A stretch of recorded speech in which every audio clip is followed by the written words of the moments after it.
Здравствуйте! В эфире информационная программа «Настоящее время. Азия» с главными событиями дня. В пражской студии я, Динара Аргин. Сегодня в выпуске.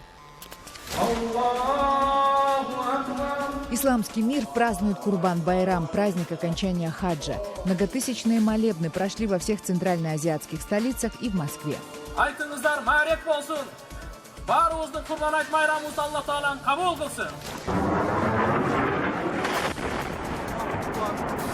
Армия Асада и повстанцы превратили последние несколько часов перед всеобщим перемирием в Сирии в настоящий ад. Однако с сегодняшнего дня, согласно сделке, бомбить будет разрешено только Америке и России. Задача отделения, физического отделения на земле оппозиционеров от террористов закреплена в одобренном нами сегодня документе в качестве ключевого приоритета. Северная Корея провела ядерные испытания боеголовок для своих новых баллистических ракет и грозит США ударом.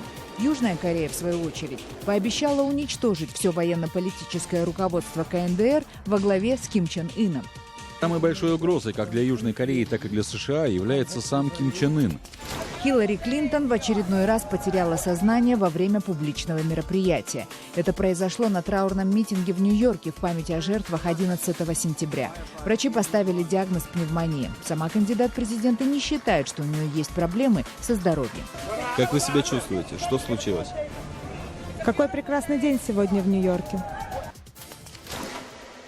Мусульмане всего мира отмечают праздник Курбан-Байрам, один из самых важных праздников в исламе. Он знаменует окончание хаджа. В молебнах, проходивших в Мекке и Медине, приняли участие несколько миллионов человек. В этом году и сам хадж, и праздник его окончания обошлись без значительных происшествий. Побивание шайтана камнями – обязательный ритуал хаджа. Он проходит в последний день ежегодного паломничества приверженцев ислама к святыням. Праздник Ид-аль-Адха. У тюркоязычных мусульман он называется Курбан-Байрам. В понедельник сотни тысяч верующих собрались в долине Мина к востоку от Мекки в Саудовской Аравии. Каждый из них останавливался перед стеной Джамарат и бросал в нее несколько мелких камней. Ритуал реконструирует легенду о пророке Ибрахиме. В христианской традиции это Авраам. Согласно преданию, пророк побил камнями шайтана, который пытался уговорить его пощадить предназначенного в жертву Богу сына. Терпение Ибрахима и его покорность воле Аллаха были вознаграждены. В последний момент Бог пощадил юношу. Именно памяти об этом несостоявшемся жертвоприношении и посвящен Ид-аль-Адха, один из главных исламских праздников, рассказывает паломник из Египта Абдул-Рахман. Ид-аль-Адха учит меня терпению. Это великий день всей исламской истории. Именно терпение – самый важный урок всего хаджа. В этом году, по данным властей, в Саудовскую Аравию приехали почти 2 миллиарда паломников из разных стран. Год назад во время давки в долине Мина погибли свыше 2000 человек. Организаторы религиозных мероприятий предприняли, по их словам, все возможные меры, чтобы не допустить повторения трагедии. Как обычно, широко отметили Курбан-Байрам в странах бывшего СССР. Самым масштабным было празднование в Москве. По этому поводу были перекрыты дороги рядом с новой соборной мечетью, где собрались десятки тысяч мусульман. Многие не смогли попасть вовнутрь, поэтому молились прямо на улице рядом с мечетью. Московские власти также организовали специальные площадки в разных районах города для желающих совершить праздничный намаз. В Бишкеке Курбан-Байрам отмечали на Старой площади, где также собрались тысячи людей. В праздничном намазе приняли участие премьер-министр республики, мэр Бишкека, депутаты и общественные деятели. Президент страны Алмазбек Атамбаев по традиции праздничный намаз совершил в родном селе Арашане. Торжественную молитву прочитал муфти Кыргызстана. После молитвы общественные активисты на улицах Бишкека призывали мусульман и людей других конфессий к миру и уважению.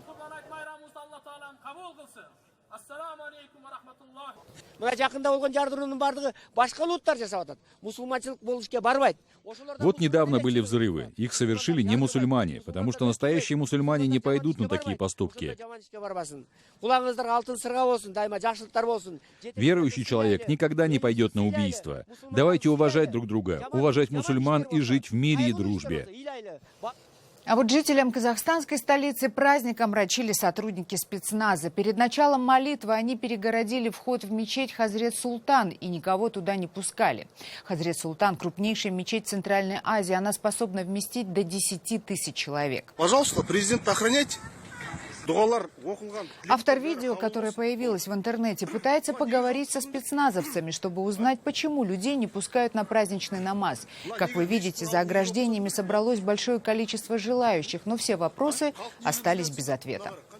После смерти бессменного лидера Узбекистана Ислама Каримова, исполняющий обязанности президента страны, бывший премьер Шавкат Мирзияев, уже заявил, что будет сохранять стабильность, созданную Каримовым.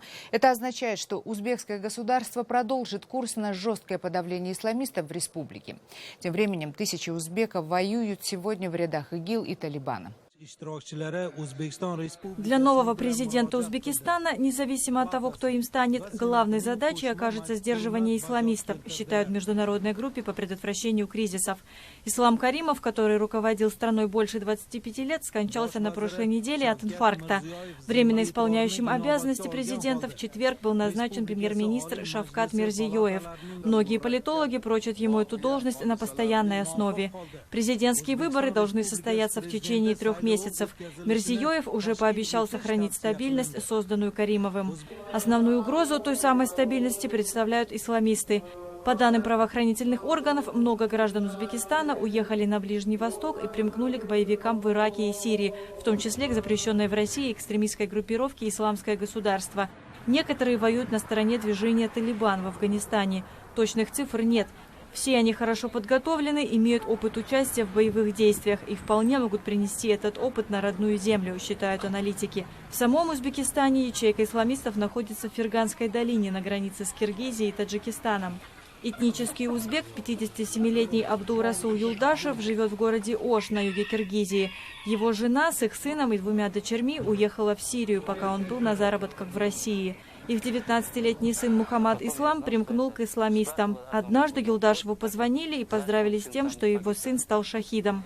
Отец до сих пор не верит, что сын умер. Подобных историй в Оше много. В прошлом году местные спецслужбы задержали несколько человек, которых подозревали в участии в боях на территории Сирии или намерении туда уехать. Если группировка «Исламское государство» будет сдавать позиции в Сирии и Ираке, вероятность того, что узбекские боевики начнут массово возвращаться на родину, существенно возрастет. За несколько часов до объявленного Америкой и Россией всеобщего прекращения огня в Сирии войска Башара Асада и сирийские повстанцы с целью закрепить позиции вступили в ожесточенные бои друг с другом. Применялись авиация, артиллерия и танки. Однако в ночь на 12 сентября огонь действительно почти прекратился. Напомним, что накануне после 14-часовых переговоров министр иностранных дел России и госсекретарь США объявили о заключенной между ними сделке о полном прекращении огня в Сирии. Я хочу подчеркнуть, что задача разграничения террористов и умеренных оппозиционеров и задача физического отделения на земле оппозиционеров от террористов закреплена в одобренном нами сегодня документе в качестве ключевого приоритета. Сегодня США и Россия анонсируют новый план, который, как мы надеемся, сократит насилие в Сирии и положит конец страданиям ее народа и возобновит движение к мирному соглашению и смене политического режима. Согласно плану, все стороны конфликта должны прекратить боевые действия с полуночи 12 сентября. Один из ключевых пунктов — прекращение полетов сирийской авиации в отдельных районах. Таким образом, правительственные войска не смогут бомбить позиции оппозиционеров под видом борьбы с радикальными исламистами. США и Россия в рамках соглашения создают спеццентр по размежеванию сторон, который будет заниматься согласованием совместных авиаударов. Во время многочасовых переговоров произошел забавный инцидент. Американская делегация решила угостить ожидающих пресс-конференцию журналистов пиццей, а глава МИДа России Сергей Лавров лично угостил прессу лучшей российской водкой. Теперь, согласно российско-американским договоренностям, с 0 часов 12 сентября авиации Башара Асада запрещено наносить авиаудары по любым целям на территории Сирии. Этим отныне в тесном взаимодействии займутся ВВС России и США. Взамен сирийские повстанцы, за исключением таких организаций, как ИГИЛ и Джабхат ан-Нусра, прекращают любые боевые действия с правительственными войсками. Первый этап всеобщего перемирия продлится 48 часов. Далее, в течение 7 дней, россиянам и американцам совместно предстоит отделить радикальных джихадистов от умеренных повстанцев. Во время ожесточенных боев и бомбежек в последние часы перед перемирием улицы Алеппо, Идлиба и некоторых других сирийских городов, как мы уже говорили, превратились в настоящий ад. На жилые кварталы было сброшено бомб и выпущено снарядов больше, чем за несколько предшествующих недель. Вы видите кадры агентства Рейтер из Идлиба. Сирийская правительственная авиация, очевидно, чтобы максимально ослабить контролирующий город боевиков, произвела самый мощный с начала боевых действий авианалет. Среди погибших и пострадавших не только боевики, но и сотни гражданских лиц. Но самым варварским бомбежкам подвергся Восточный Алеппо, где несколько районов города были стерты с лица земли. Вы видите кадры Рейтер, на которых спасатели пытаются отыскать под грудами развалин живых людей. Бойцы умеренной оппозиции не верят, что наступившее перемирие продержится долго. Во время предыдущих режимов прекращения огня мы видели, что правительство не собиралось их соблюдать и полностью игнорировало все договоренности. Поэтому и сейчас мы перемирие совсем не поддерживаем. У нас нет иного выбора, как найти политическое решение для сирийского народа, который так страдал от этой несправедливой войны последние 5 лет. Прокомментировали соглашение о перемирии и представители радикальных исламистских группировок. С их слов, сделка между Америкой и Россией для них ничего не значит, и они не собираются отказываться от вооруженной борьбы. Соглашение служит для укрепления режима Асада и изолирует нашу суннитскую революцию. Оно не будет иметь никакого политического влияния, если Асад не будет соблюдать предыдущие соглашения, какими плохими бы они сейчас ни казались. Власти Казахстана пошли на еще один шаг, чтобы сгладить последствия неудачной земельной реформы, которая предусматривала продажу земли иностранцам. Реформа минувшей весной вызвала целую волну протестов и митингов по всей республике. И вот теперь власти пытаются успокоить население. Накануне президент Казахстана Назарбаев отчитал депутатов и чиновников за плохую разъяснительную работу для населения. А сегодня он лично предложил раздать казахстанцам по 10 соток самой лучшей земли в окрестностях городов для решения жилищных вопросов. Мы сказали людям, что мы даем по 10 соток частнику на строительство жилья. Сказали. Ну, теперь требуют, давайте этих 10 соток. Если их начинать сейчас раздавать просто так, в степи много Казахстана, идите вон, Жезказган, в степь, выйдите и начинайте строить. И что из этого будет? Там нет дороги, там нет света, там нет воды, там нет тепла. То есть так нельзя давать. Если будем давать, то надо подвести коммуникации, подготовить землю, надо сказать, вот теперь стройте, вот вам 10 соток ваших. Мы так никогда не подходили, поэтому нужно сконцентрировать свои ресурсы на подготовке инженерной и социальной инфраструктуры, снижая затраты для частных застройщиков при строительстве жилья. Пусть скажут спасибо, это 30% строительства жилья мы берем на себя. Так же? Так. Это позволит привлекать больше частных инвестиций, сокращая долю финансирования из бюджета. Далее в программе.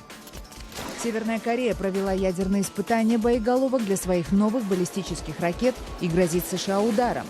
Южная Корея, в свою очередь, пообещала уничтожить все военно-политическое руководство КНДР во главе с Ким Чен Ыном. Самой большой угрозой как для Южной Кореи, так и для США является сам Ким Чен Ын. Хиллари Клинтон в очередной раз потеряла сознание во время публичного мероприятия. Это произошло на траурном митинге в Нью-Йорке в память о жертвах 11 сентября.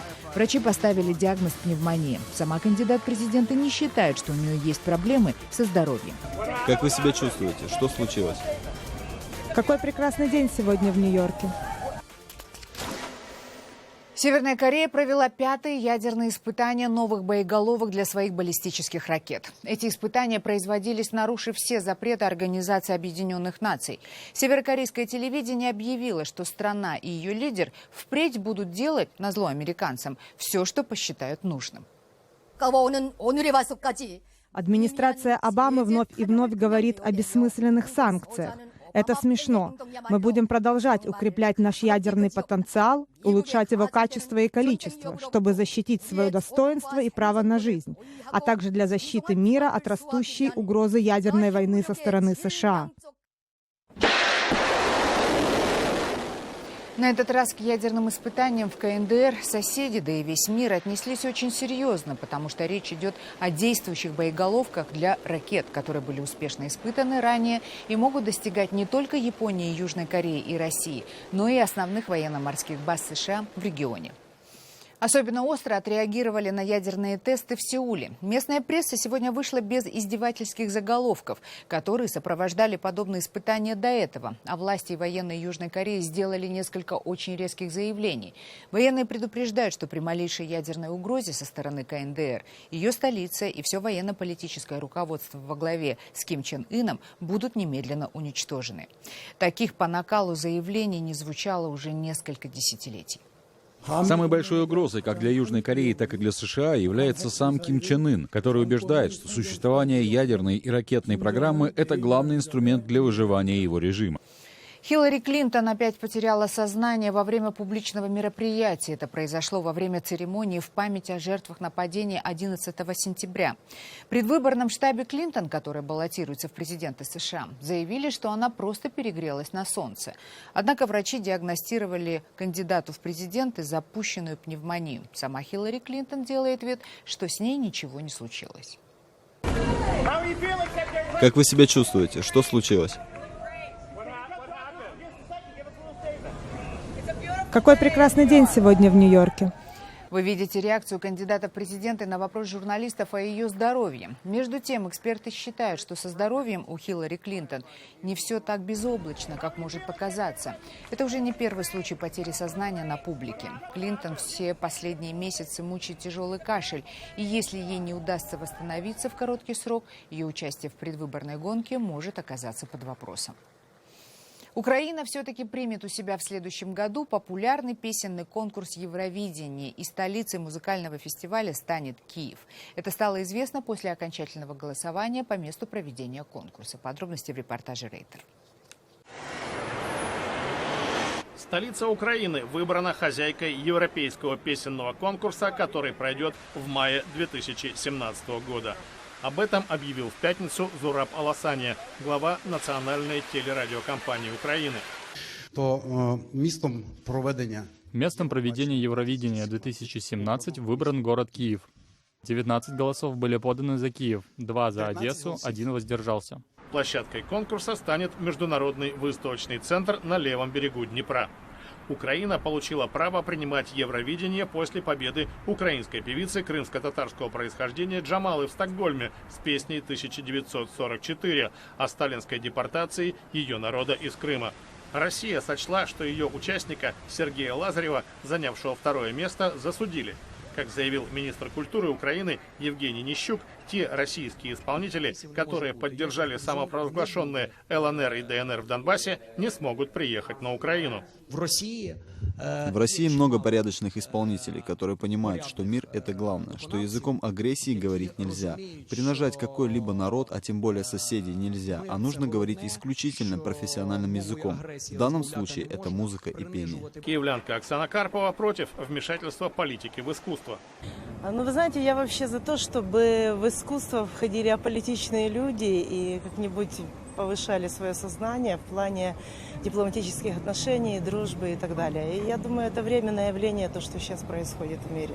К сожалению, неизбежное. Кроме Киева и Одессы, в тройку лидеров в состязании за право принимать конкурс европейской песни вышел и Днепр. Этот город голосов не набрал. За несколько лет сельчанин из Нарынской области Кыргызстана сделал из своего каменистого пустыря оазис из плодовых деревьев и овощных культур. За его экологически чистыми продуктами приезжают даже из-за рубежа. Кыргызские ученые недоумевают. Выращивать такие богатые урожаи в условиях высокогорья невозможно. Еще каких-то 7 лет назад на этом месте был каменистый пустырь. В прошлом пастух и скотовод Талай Сулайманов превратил этот участок в цветущий сад. Здесь у меня растут яблоки, абрикос, груша, смородина, малина, клубника, огурцы, помидоры. На его 4 гектарах земли произрастают практически все виды овощей и фруктов. При этом он не использует синтетические пестициды и регуляторы роста. Вся продукция органическая. Своим примером Талайбаке доказал, что в Нарынской области Кыргызстана могут жить не только животноводы.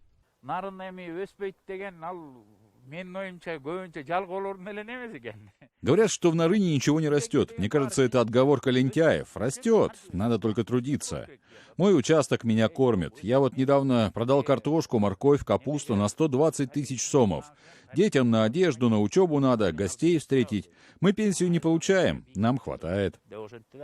За овощами фермеры приезжают даже из Казахстана. Продает он в основном картофель, морковь и капусту. А вот с этой небольшой грядки огурцов он умудрился собрать более тонны урожая. Мои огурцы от огурцов из теплицы сильно отличаются. Мои можно определить по душистому запаху, даже без соли их можно есть. Настоящий вкус, запах экологически чистых продуктов. В его саду яблоки, груши и абрикосы почти созрели. Выращивает фермер даже теплолюбивые арбузы в Нарыне, где солнца в году совсем немного. Экспериментатор, да? Талай Байке у нас экспериментатор. Он в нашем холодном регионе умудряется выращивать арбузы по уникальной технологии. Чтобы согреть почву, он застелил полиэтиленовую пленку. Вот такие арбузы выращивает. В будущем мы будем есть не импортные арбузы, а свои. Талай Байке постоянно пополняет свои знания об овощных культурах, советуется с агрономами, а теперь и сам дает рекомендации соседям. В прошлом году его признали лучшим сельчанином региона. Шавкат Тургаев, в настоящее время, Нарынская область, Кыргызстан.